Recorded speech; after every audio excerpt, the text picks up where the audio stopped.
quick fire three is good. Jayvon Graves did not hesitate. Let's see the follow up an offensive board. Graves from deep. Bang, he hit it. Back to back.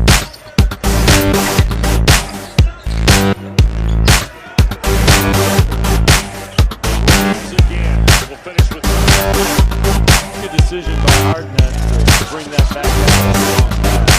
Graves to the spin. Yep, killed it. Put him in the spin cycle.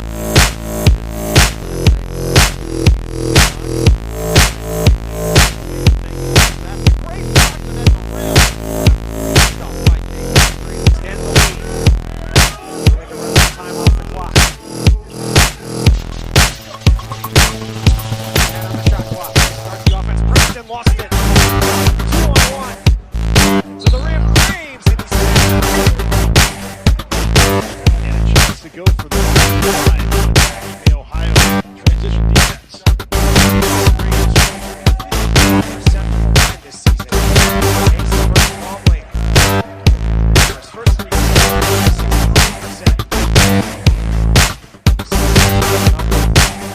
First free throw.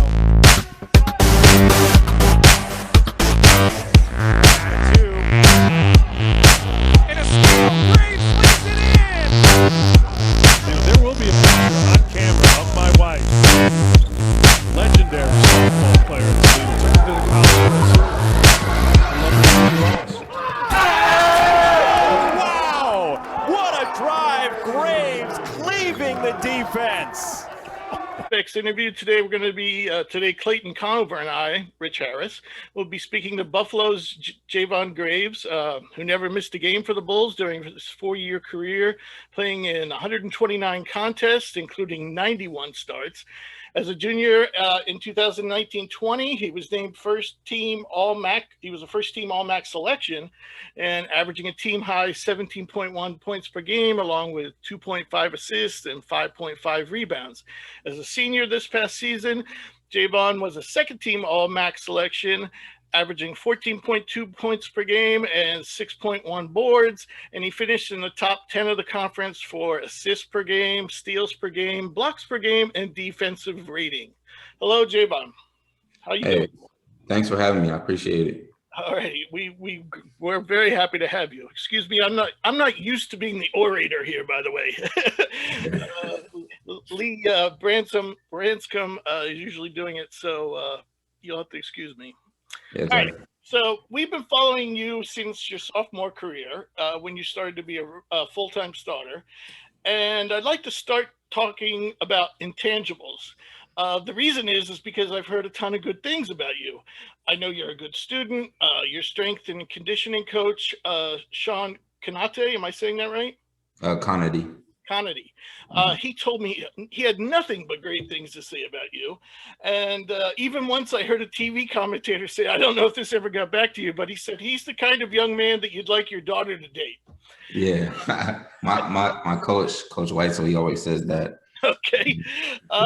So could you expand on some of the things that we may not notice on or off the court, intangibles that you think make you a valuable basketball prospect?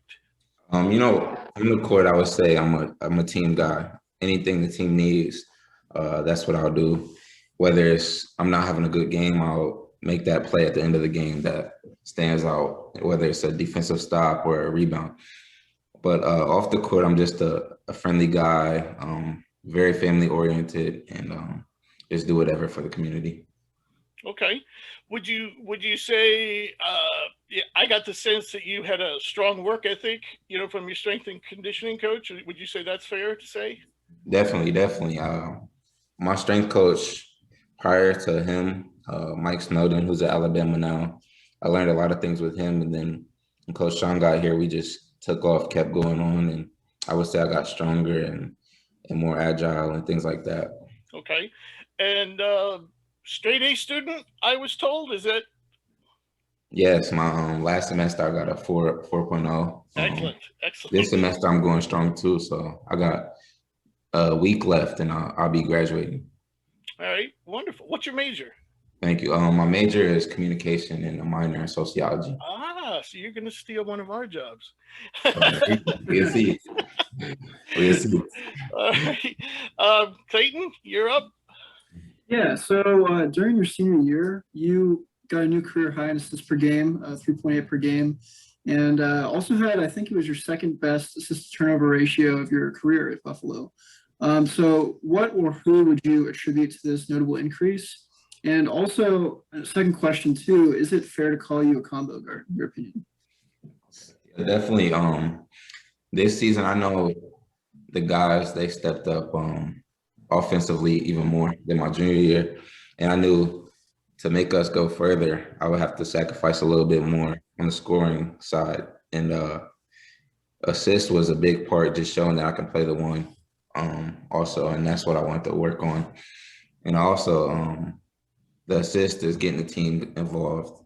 Now, you could definitely say I'm a combo guard because I can play the one or the two, and I'm comfortable with either way. Yeah, so actually that kind of answered my follow-up question. So, I mean, do you feel that you have a preference over playing the one or the two? A preference, I feel like I can do both. I think at the next level, I'll be a one more, and that's what I'm really working on right now while I'm in training down here in Nashville. Totally. Yeah, it must be pretty fun there in Nashville right now. I mean, it's getting pretty stormy there now, right? Yeah, it's going good down here. A lot of training, 3 times a day. Great to hear. All right, you're up, Rich. All righty. So let's talk about shooting. Over your career in most statistical stat departments, you steadily improved throughout your career, especially in terms of assists, steals, rebounds. This season, as a shooter, you struggled from deep, 28%. For the remainder of your career, you're around the 35% mark. When you add it all up, you're at the 34% mark. But when I look at analytics, when I dove in a little deeper, such as shooting off the bounce, catching and shooting, you were significantly better as a junior when you averaged 17 points per game. Mm-hmm. And I've seen oddities like this before. Like, for example, Teo Maladon, I'm sure you're familiar with him, plays for Oklahoma City now. He had a weird thing happen his last year in France. I asked him about it. He didn't really want to discuss it, but I found out later that he had issues with his now fired coach. And Tony Parker, attributed some of his struggles his last year in France to that fired coach. Mm-hmm. But I doubt you had problems with your coach. So why do you think your shooting suffered analytically, from your junior to senior year? I would say getting a rhythm. We would have, COVID situations first. You would miss a game. You have a streak going. Like we had just played Syracuse. I had 22 and things like that. And then the next game would get canceled or 2 weeks or something like that. But I would say that would be a part of it. I get in the gym a lot, but I think just having that rhythm and just staying concentrated. Like my shot is really good now, and I always have confidence. It's just concentration, really. What about handling the ball responsibilities? Being more in pick and roll as opposed to catching and shooting. Do you think that had anything to do with it? I think it did. I mean, it's kind of tougher shots when you have the ball a lot you're making plays for others more than. Well, also, weren't you kind of like learning a new role? I mean, I've seen that before, where players are trying to adapt to a new role, and in certain parts of their game might suffer. As I said, just about everywhere you went up, except for shooting. Definitely, I would say that too. Having that the one way more this year than I've had it is a lot of different responsibilities, and but I would say my teammates, they all stepped up shooting wise, and I credit them for that and picking me up where I can make plays for them, whether my shot is going or not. So right. I think, but I'm confident that it'll go right back to where it's supposed to be. Okay, good. Clayton? Yeah, so this past season, you ranked in 5th in total steals and 6th in total blocks in the Mid-American Conference. Blocks especially, that's pretty eye-popping for a guard at 6'3". So, I mean, it's also pretty clear, too, when we're watching film. You're able to stay in front of your man. I was just watching the Syracuse game the other day, and, you out of all the shots Boeheim took, I mean, I don't think he got one off that wasn't contested, So I think it's safe to say that your ability to defend, especially on the perimeter, is your biggest strength right now as a prospect. Would you agree with that? And also, has defense always been something that's come to you naturally, or has it been something more that you've had to really work on with coaches or trainers? I would say my biggest strength right now would be just versatility on offense and defense. I think I could do whatever on offense, but definitely my defense, I feel like I can guard 1 through 3 positions just because my athletic ability at the 6'3" spot is I can guard guys, and I'm used to guarding guys like that. Coming up, just AU, things like that. And then defensively, I picked up this year a lot. Like, that was a good focus. When I interviewed with some teams last year, they wanted me to work on my on ball, coming off screens, guarding them, and that's what I think I improved on. Yeah, do you think, were there any coaches in particular that really made a difference? Like maybe how to go around screens a little bit more, whether it was technique or just, reading the matchup and doing that really? My head coach, Coach Weissel, he really focuses on having that lead foot out. We do a drill once or twice a week called King's Drill, where it's 3-step, 2-step, 1-step. Each step is like 45 seconds, and I credit them for that.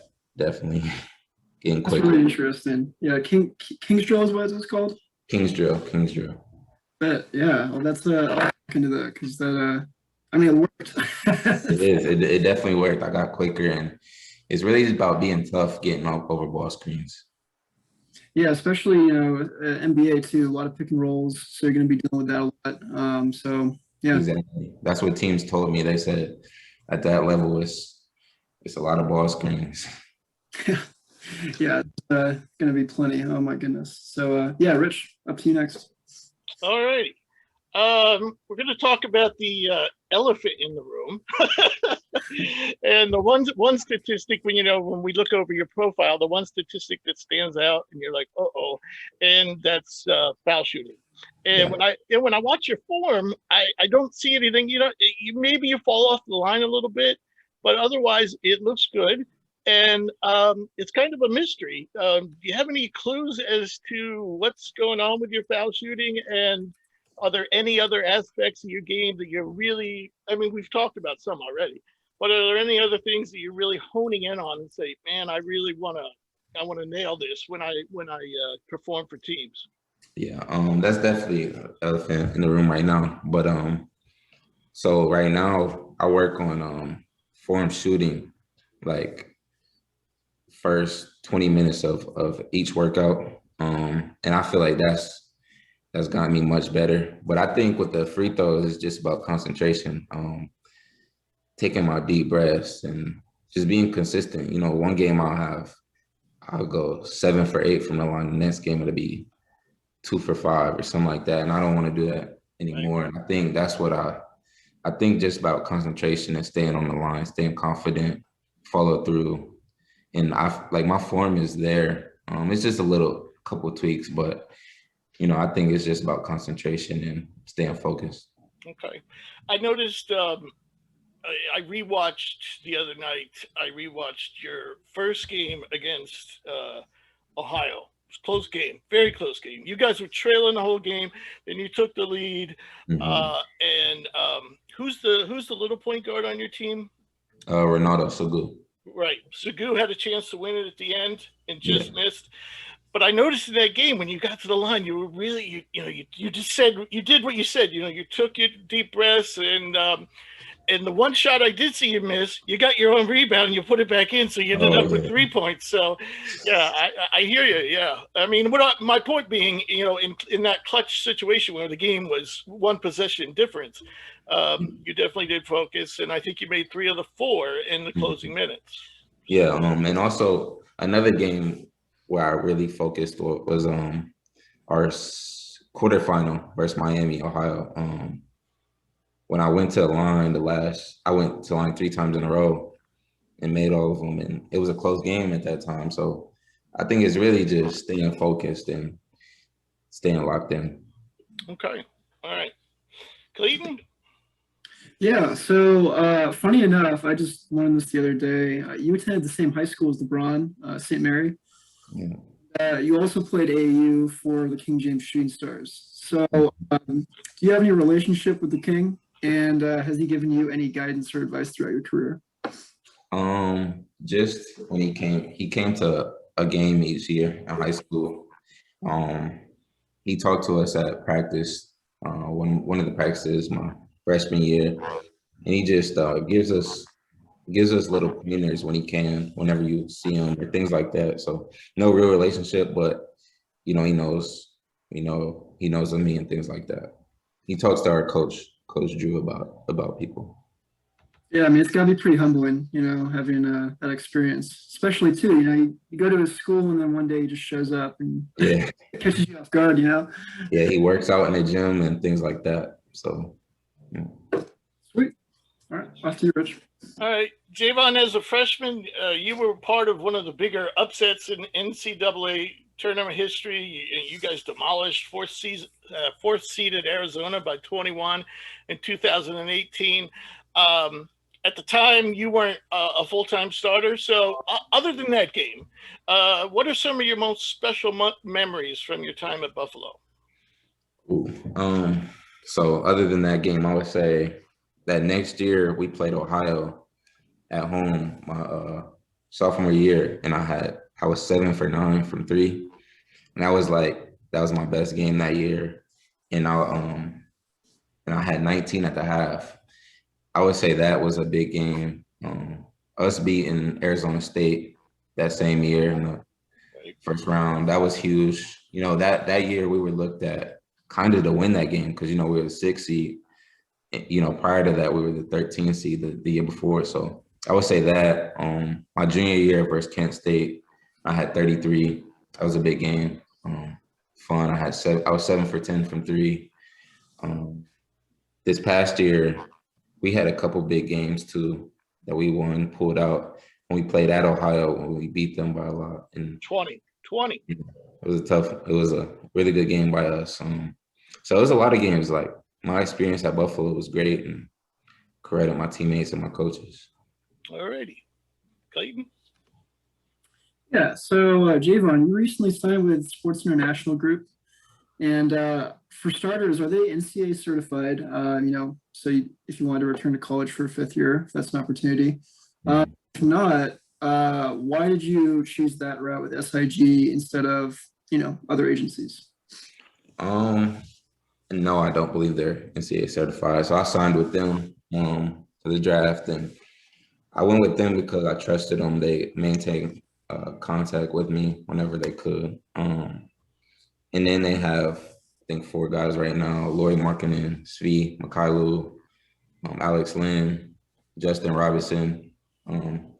They kind of said me and Justin Robinson have similar paths and games and things like that. So, and he's with the OKC, I think, right now. So I feel like they have connections and things like that, and they can get me where I want to be and opportunities in front of teams.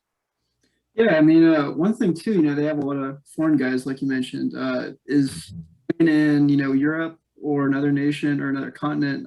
Is that something you're looking at too, or? For me, it's really just the best fit and best opportunity I get. Perfect. Awesome. Hey, all you, Rich. Okay, I'm gonna follow up with what Clayton was talking about. So, just to be clear, Jayvon, you no chance of you returning? No chance. Okay. No chance. All right. So, as Clayton mentioned, SIG seems to have strong European ties, and I'm not sure. Did you just? Do you have a preference whether you go G League or international? Did that come into play that they had the strong European ties? No, it didn't come into play because my agent, which is like part of the SIG, he's from Nashville. Like he's like fully American and things like that. So Okay. he has mainly connections here. So Okay. Was it ever discussed that you'd go the route that Oscar da Silva at Stanford did, where he's and a lot of guys did this last year because there was so much time between the end of the season and the draft, so they went over and started playing in Europe right away. Did you consider that at all? I didn't consider that. No, not at the moment. Okay. So, and you don't have any preference between G League or international. You right now it's open ended where you're going to end up. Yeah, just opening to everything. Okay. All right. Clayton? Yes, this is my last question. So heading into the draft, could you sum up some of your strengths and positive traits that you can bring to any professional franchise? Yep. If you got like one really quick thing too, if you got like one thing you could add off the court specifically to a team, what would it be? Okay. Yeah, my strengths right now, I would say, I'm my playmaking ability for everyone else. My ability to defend multiple positions, do whatever the team needs, whether that's guard the best player or knock down corner threes or things like that. I can rebound. I feel like this year my rebounding went up, my assist went up. So definitely improving on that area. And I would just say that I'm not a finished product. And then I would say my strengths off the court are I'm big on culture.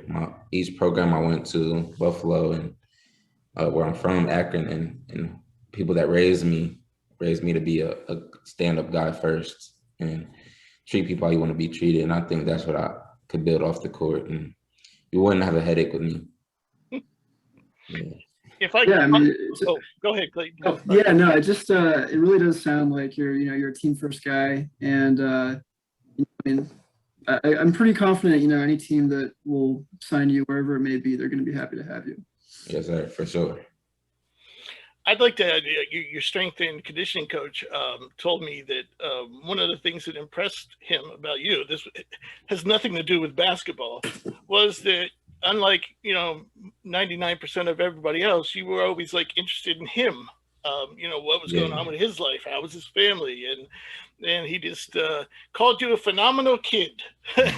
Yeah, definitely. Like it's not only about, like, I'm not a conceited person, so not only about me. I want to make sure whoever it is doing good themselves. All right, and I'd like to add my opinion on your game.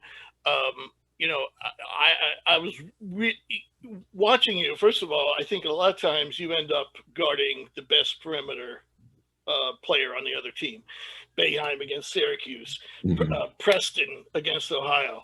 The first game against Ohio, Preston did okay, but he mostly scored when you weren't on him. Second game, he didn't do okay, and you guys trounced him. Third game in the conference, that was he kind of went off, and but the point being is, I think you're a very strong defender, and if you can shoot like you did as a junior, which I think you are, like you said, we had a new role this year and a strange year on top of it, with COVID interruptions. I think you'll be good to go. Yes, sir. One more thing I'll add is that I can play any role, because I've my first 2 years playing that role on a good team. Like I don't mind playing that role, just being a good role guy. And then I've been the man, so I think that's something that's big for me that I can bring to teams. But definitely the defending, I stepped up with that. And Preston, like, I locked in when I guarded him and every other perimeter player. Right. Okay, Jayvon, I thank you very much for joining us, and we wish you the best of luck. Please stay in touch. We would like to follow all the guys we talk to, and we wish you the best of luck. No doubt. I appreciate you guys for having me. All right. Take care, buddy. Is it?